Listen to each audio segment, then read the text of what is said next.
Hey tennis fans, I'm Blair Henley and welcome to Tennis Now Instructionals, where today we're going to be talking about my favorite fitness drills. And I'm sure some of you are thinking, wait a second, did she just say favorite and fitness in the same sentence? Yes, I know fitness drills aren't the most fun, but I promise you there is no better feeling than going out on the court and knowing that no matter what, you can outlast your opponent. It gives you so much confidence and it's so worth the pain and suffering to get there. So I'm going to start off with the tennis player's best friend, the jump rope. I bought this for $2.99 at Target. It's not an expensive thing and it's something that every tennis player needs to have. It's great for warming up before your match to kind of just get your blood flowing and get things warmed up, get those calf muscles nice and ready to go. But what I would really recommend if you're gonna have a jump rope and if you're gonna start doing it more regularly, get an interval going. So I like to, when I'm at home, again, this is a great thing to do in front of the TV. When I'm at home, I like to maybe start with 50 nice and easy, then I can go 50 high knees, 50 butt kicks, 50 side to side, 50 scissors. I can go 50 one leg, 50 the other leg, and then I can do sprint jump ropes just like that. There are so many options, and that really is going to train those fast twitch muscles that are so helpful for tennis. So I highly recommend getting one of these. Again, you can pack it in your suitcase and take it on vacation if you need to. It's an easy, free form of exercise. So give it a try. That's number one. Let's move on to number two.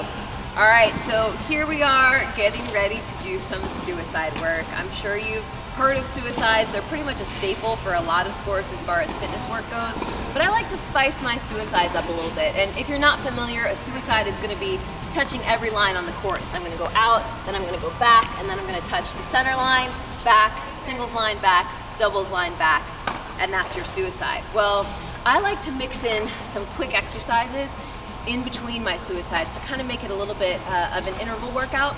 So I'll do 30 seconds of hopping over the line real quick like this, and then I'll run my suicide. I'll do maybe scissors like this, and then I'll run my suicide. I'll do squat jumps, and then I'll run my suicide. Say you can do these exercises for 30 seconds, you can do knee drops like this, and then you can do your suicide. Again, I recommend maybe picking out 5 and having that be your interval training for the day. You can take 30-second break in between your 30 seconds of exercise, your suicide, come back and breathe for 30 seconds and do it again. When you're finished with your interval of 5, take a little bit of a longer break, get some water and do it again. And there are so many little exercises you can do here. You can even add in push-ups if you want to. You can really change it up if you feel like it. And again, that's gonna give you a really great base for your tennis fitness training.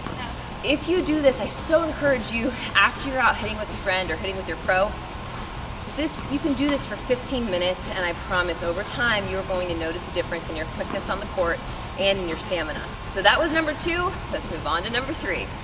So here we have another exercise that I have these little pods out to help me out. Really, you don't even need them. So it's something that you can do on the tennis court, in a parking lot, wherever you need to, and it's really going to help increase your level of tennis fitness. So this is like a little mini volley overhead drill. It's gonna help getting low, it's gonna help those lunge muscles, it's also gonna help the explosive muscles up at the top. So this is how it works. I'm gonna go to the first pod and hit a low volley. I'm gonna take a couple steps back and hit an overhead. Then I'm gonna run up to the second pod, volley, overhead, volley, overhead, volley, overhead. And I'm gonna do that all the way up the line until I get to the net. And then I'm gonna back pedal back, and then I'm gonna do it again. This is really challenging depending on how many pods you put out or how many volleys and overheads you hit. So maybe I would recommend doing a set of 3 and taking a little breather. As you can see, I'm out of breath from just doing 4 of them. So this is, again, an easy drill. It gets those low squat muscles as well as those explosive muscles that you really need to improve your tennis game. So that was number 3. On to number 4. So the next exercise on my list is what one of my favorite people in the world, Jim Clausia of Hickory Hills Country Club in Springfield, Missouri, likes to call either rhythmic skipping or the ladder of death. It's one of my favorites because it's great to do with a group. If you have a partner, you can do this with them, even if you're just by yourself. And again, I'm using these little pods. You don't have to have these. You can use, mini towels, you can use washcloths, you can use paper towel holders. You can really use whatever you want. But here's how it works. I'm gonna start back here at the starting point.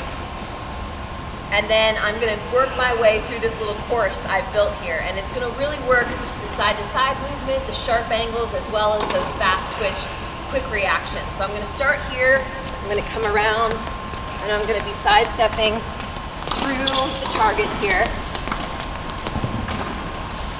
Real sharp movements, and I'm gonna come around my top cone up here, and then I'm gonna come up here for the quick ladder all the way through. And then I'm gonna come up here, and I'm gonna go through it one more time. This is an exercise, again, if you do this for 2 or 3 minutes, doesn't sound like a long time, but I'm out of breath from about 25 seconds of it. So a really good workout. Gets the quick, fast twitch steps over there on the ladder. Again, it's great if you actually have one of the rope ladders. That works fantastically. And then on this side, you get that side-to-side movement. It's working those outer muscles in your leg that are so important for the side-to-side movement in tennis. So number 4, now it's on to number 5. Now we're on to the spider drill, and some of you may have heard of this one. It's pretty basic, but again, it's something that you can do by yourself, which is what I really like to focus on here, because if you're waiting for somebody to volunteer to do fitness drills with you, you may be waiting a long time. So spider drill is pretty easy. You start with 8 balls back here. You're gonna take one at a time, and you're gonna run and place it out in the corners of the court. So I have my 2 here, and then I'm gonna run up to the outside corner of the service line, and then I'm gonna come put one in the right at the tee there, outside, and then you're gonna have 3 more positions up at the net. So out wide, along the center line, and again out wide. Then you need to go collect them. So you're gonna, one by one, you're gonna go out and collect those same 8 balls, and they're gonna start off right where you started with 8 balls back at the baseline. If you can find someone to do it with you, this is a great partner exercise. One of you could go put them out, another one can pick them up, and then you can take a little bit of a break. But again, this is a great drill for learning how to get down low. Again, when you're putting your balls down, you shouldn't be bending from the waist like this. You really need to be working on those quad muscles, hamstring muscles. So you're gonna work on getting down low for those, and you're gonna work on the stamina as well as building the muscle in the legs. So go out and give those a try, and I'm gonna give you, even though those were probably my top 5, I'll give you one more. Former coach of mine, the late great Kerry Leeds, had me, after I finished hitting a hopper of balls, he had me pick them all up 2 by 2. So I would be starting at the service line, and I would be running to the back, picking up 2 balls just like this, and then running and putting them back in the basket, and then running out and getting 2 and coming back. It was probably the best shape I've ever been in my life. I probably peaked at 14, but that drill, it made me dread the end of every basket, but it was one of the best stamina drills and again, muscle building drills for my legs that I've probably ever done. Super basic, right? Anybody can do these exercises. Please go out and give it a try. I really encourage you. Again, like I said at the beginning, there's nothing better than knowing that you can outlast your opponent, even if you play a 3 out of 5 set match. So feel free to ask questions in the comment section, and we'll see you next time here on Tennis Now.